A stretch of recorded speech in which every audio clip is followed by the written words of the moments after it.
मेरी माने तो ये वीडियो देखने से पहले पहले आप लोगों को तो याद करना चाहिए वो वाला जो मैंने पिछली वीडियो में लेक्चर वो बताया था, टेबल बताया था, ठीक है।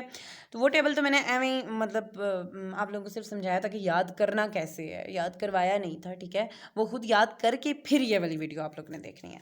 इस वीडियो में क्या है, हम लोग स्पेशल बैक्टीरियोलॉजी का फर्स्ट चैप्टर स्टार्ट करते हैं, ठीक है। फर्स्ट चैप्टर में सबसे पहले आप लोगों को पता होना चाहिए कि हम लोग पढ़ेंगे ग्राम पॉजिटिव कोकाई, ठीक है। ग्राम पॉजिटिव कोकाई, अब वही आप लोग अपने दिमाग में वो वाला टेबल लाओ और आप लोगों को पता चल जाएगा कि ग्राम पॉजिटिव कोकाई जो हैं वो हम लोगों ने 2 ही पढ़े थे सिर्फ। एक पढ़ा था स्ट्रेप्टोकोकाई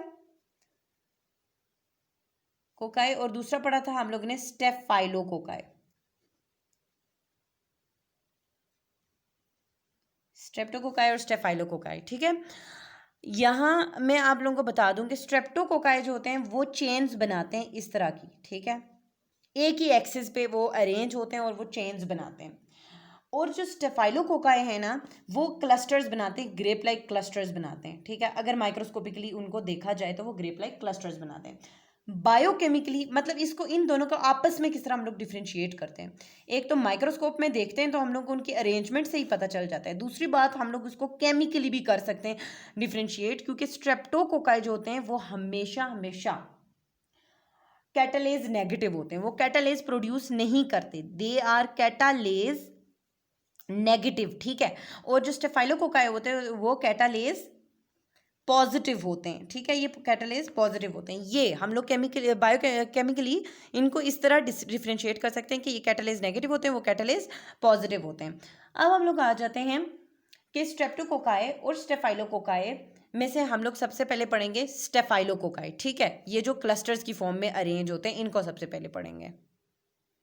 अच्छा, मेनली जो हम लोग स्टेफाइलोकोकाई पढ़ेंगे वो ये 3 पढ़ेंगे, Staphylococcus aureus, Staphylococcus epidermidis and Staphylococcus saprophyticus. अभी स्ट्रेप्टोकोकाई को छोड़ दें, स्टेफाइलोकोकाई पे आ जाते हैं, ठीक है।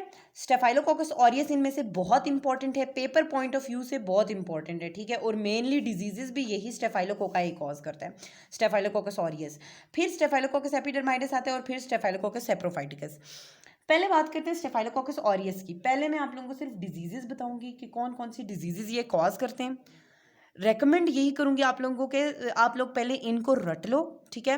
बल्कि उससे भी पहले मैं आप लोगों को बता दूं, स्केची की वीडियोस बहुत अच्छी हैं माइक्रो पे, ठीक है। उनको अगर देखोगे तो आप लोगों को कुछ ना कुछ आप लोगों के जहन में रह जाएगा। अगर वो नहीं भी देखते फिर भी मैं कहूँगी कि आप लोगों की फिर ऑफकोर्स याद करने वाली मेमोरी ज़्यादा होनी चाहिए, क्योंकि यार 3rd ईयर थोड़ी मुश्किल है, उसमें पैथो भी बहुत लेंथी है आप लोगों की और फार्मा तो नहीं पूछें। इसलिए माइक्रोबायोलॉजी करने के लिए आप लोगों को स्केची की जो है विजुअल मेमोरी बनानी बड़ी ज़रूरी होती है। सो अगर किसी के पास नहीं है तो कमेंट कर दे नीचे, मैं बता दूंगी कि आप लोगों को स्केची की वीडियोस कैसे मिलेंगी, ठीक है। अच्छा, स्टेफाइलोकोकाई सबसे पहले तो आप लोग स्केची की वीडियो देख के आ जाओ, ठीक है। फिर अब डिस्कस करते हैं कि स्टेफाइलोकोकस ऑरियस जो है वो कौन कौन सी डिजीजेस कॉज करता है। पहली बात कि ये एब्सेसिस कॉज करता है। अब एब्सेस का आप लोगों को पता होगा कि वो क्या होता है, वो पिंपल की तरह ही होता है, बस थोड़ा बड़ा होता है उससे, ठीक है। एज कम्पेयर टू पिंपल उसमें ज़्यादा पस होती है और ज़्यादा बड़ा होता है साइज़ में, उसका एब्सेस कहते हैं। एब्सेस कॉज करता है। उसके अलावा ये हॉस्पिटल एक्वायर्ड निमोनिया कॉज करता है मेनली, ठीक है। हॉस्पिटल एक्वायर्ड निमोनिया कॉज करता है, एब्सेस कॉज करता है, हॉस्पिटल एक्वायर्ड निमोनिया। कुछ पायोजेनिक इन्फेक्शंस होते हैं। पायोजेनिक इन्फेक्शंस में आप लोगों ने 3 नाम याद रख लेने हैं, ठीक है। एक एंडोकार्डाइटिस, एंडोकार्डाइटिस आप लोग को पता है ना, हार्ट के वेल्व की बीमारी होती है एंडोकार्डाइटिस। उसके अलावा ऑस्टियोमेलाइटिस, ऑस्टियोमेलाइटिस ये बोन्स की डिजीज़ होती है। ऑस्टियोमेलाइटिस, एंडोकार्डाइटिस एंड आर्थराइटिस, जो कि हमारी जॉइंट की बीमारियां होती हैं, ठीक है। जो मतलब जॉइंट की इन्फ्लेमेशन हुई हुई होती है जिसमें आर्थराइटिस में सेप्टिक आर्थराइटिस मेनली। अच्छा, उसके अलावा ये क्या कॉज करती है कि टॉक्सिक शॉक सिंड्रोम कॉज करती है। उसके अलावा ये स्केल्डेड स्किन सिंड्रोम कॉज करती है। उसके अलावा स्टेफाइलोकोकस ऑरियस। ये पहले डिजीजेज आप लोगों ने याद रखनी, क्योंकि आगे डिटेल में बहुत सारी मरतबा इन डिजीज़ का जिक्र होगा, तो आप लोगों को पहले से आनी चाहिए, ठीक है।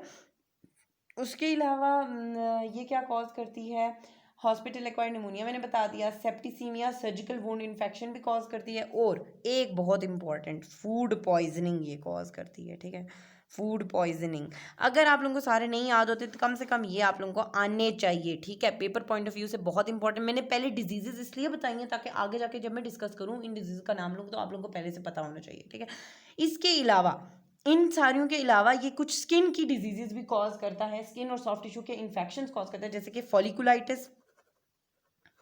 फॉलिकुलाइटिस कॉज करता है, सेलुलाइटिस कॉज करता है, सेलुलाइटिस, फॉलिकुलाइटिस, और इम्पिटिगो कॉज करता है, इम्पिटिगो, ठीक है। अब जो फॉलिकुलाइटिस को क्या होता है, वो छोटी छोटी बिल्कुल छोटे छोटे पिंपल्स होते हैं, मैं आप लोगों को बता ही देती हूँ, ये फॉलिकुलाइटिस की वो है, आप लोगों की लेविंसन में बनी हुई है, ठीक है। अच्छा, उसके अलावा स्केल्डेड स्किन सिंड्रोम जो मैंने बताया था वो ये लिखा हुआ है, मतलब जिसमें बहुत ज़्यादा ये आप लोगों की स्किन बिल्कुल पील ऑफ होने लगती है, उसको स्केल्डेड स्किन सिंड्रोम कहते हैं। इम्पिटिगो ये देख लें आप लोग के नोज़ और माउथ जो होता है उसमें छोटे छोटे, आप लोगों को शायद सही करके नज़र नहीं आ रहा, बहरहाल मैं इससे ज़्यादा कुछ कर भी नहीं सकती। अच्छा, इसमें आप लोगों को नोज़ और माउथ पे जिस तरह मतलब बिल्कुल हर्पस सिम्प्लेक्स वायरस का हुआ होता है ना, थोड़ी लीयंस, इसकी भी बिल्कुल वैसी ही होती हैं।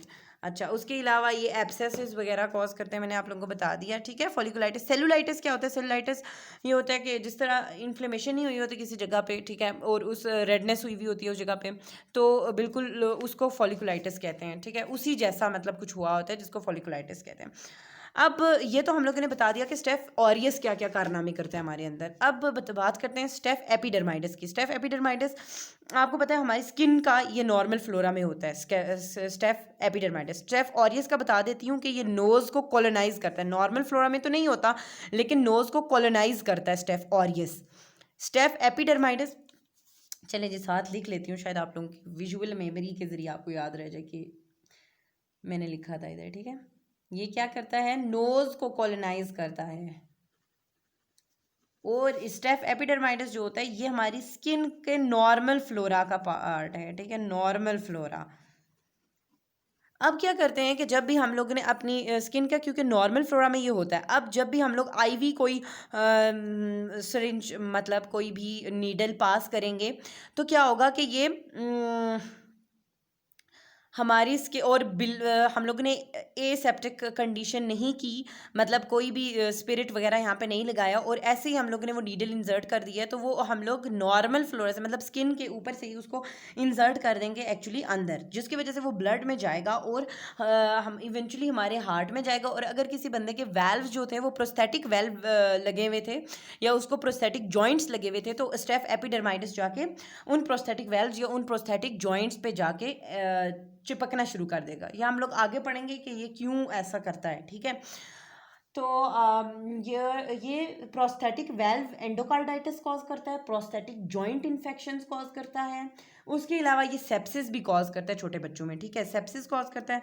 अब ये मैं हाँ, ये डिजीज़ मैंने लिख दी है, prosthetic joint prosthetic valve endocarditis, prosthetic joint infection, sepsis और सीएनएस इन्फेक्शंस कॉज करते हैं। सेंट्रल नर्वस सिस्टम के मेनली ये शंट इन्फेक्शंस कॉज करता है, ठीक है। उसके बाद हम लोग लास्ट पे आ जाते हैं, अपना जो तीसरा हम लोग का मेनली जो स्टेफाइलोकोकस में हम लोग पढ़ेंगे उस वो कौन कौन सी डिजीजेस कॉज करते हैं, उसमें आ जाते हैं हमारे पास स्टेफाइलोकोकस सेप्रोफाइटिकस। ये मेनली यूटीआई कॉज करता है और सेक्सुअली एक्टिव वुमेन्स में यूटीआई कॉज करने में यही अपना रोल प्ले करता है मोस्टली, स्टेफाइलोकोकस सेप्रोफाइटिकस, ठीक है। उसके अलावा ये सिस्टाइटिस भी कॉज करता है, एक तो यूटीआई कॉज करता है यूरिनरी ट्रैक इन्फेक्शन, और उससे ऊपर चल जाए तो ब्लैडर आता है ना, तो ब्लैडर की इन्फ्लेमेशन को हम लोग सिस्टाइटिस कहते हैं, तो ये एक्चुअली सिस्टाइटिस भी कॉज करता है। और उसके अलावा ये एक बहुत ही मज़े का नाम है, मुझे तो अच्छा लगा है, कावासाकी सिंड्रोम, ठीक है, कावासाकी सिंड्रोम। ये मैं नेक्स्ट आप लोगों को बताऊंगी कि ये मेनली होता क्या है, ये अभी इसकी मैं डिटेल में नहीं जा रही, ठीक है। कावासाकी सिंड्रोम सिस्टाइटिस और यूटीआई मोस्टली सेप्रोफाइटिकस कॉज करता है, ओके।